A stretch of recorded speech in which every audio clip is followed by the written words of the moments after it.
राजस्थान और आरसीबी के मुकाबले में एक फैसले ने फिर से सवाल खड़े कर दिए अंपायरिंग पर।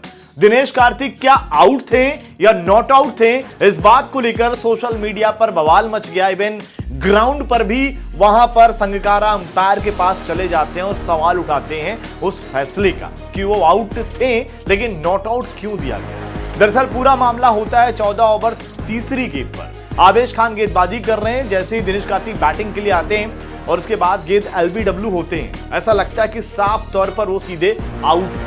अंपायर के पास डिसीजन जाता है थर्ड अंपायर के पास और थोड़ा वक्त गुजारते हैं थर्ड अंपायर, लेकिन उसके बाद एक स्पाइक की आवाज आती है और फिर जो पहले डिसीजन लग रहा होता है कि भाई आउट है, बाद में उस डिसीजन को वहां पर टर्न कर दिया जाता है और उन्हें नॉट आउट करा दिया जाता है। और उसके पीछे का तर्क ये रहता है कि जब वो गेंद को खेल रहे होते हैं तो उस दौरान उनका बल्ला जो है वो कहीं ना कहीं बॉल से हल्का सा टच किया गया है।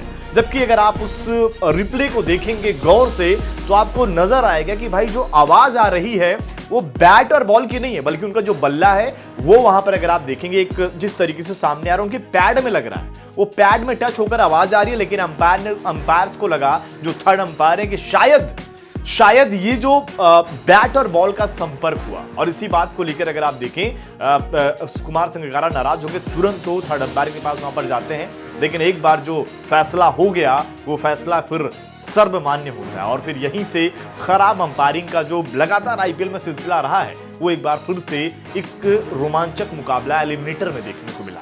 और यही नहीं, कमेंट्री कर रहे इरफान पठान ने भी इसी बात को लेकर जोर दिया कि भाई साफ तौर पर ये एक तरीके से आउट थे जिन्हें नॉट आउट करा दिया गया। इसके अलावा दूसरे कमेंटेटर भी इसी बात पर जोर दे रहे थे कि भाई आउट थे, उन्हें नॉट आउट करार दे दिया गया। और ये हमेशा आया हुआ कि भाई ऐसे रोमांचक मुकाबले में एक फैसला जो होता है वो जीत और हार तय करता है। ऐसे में अंपायरिंग का स्तर और बेहतर होना चाहिए।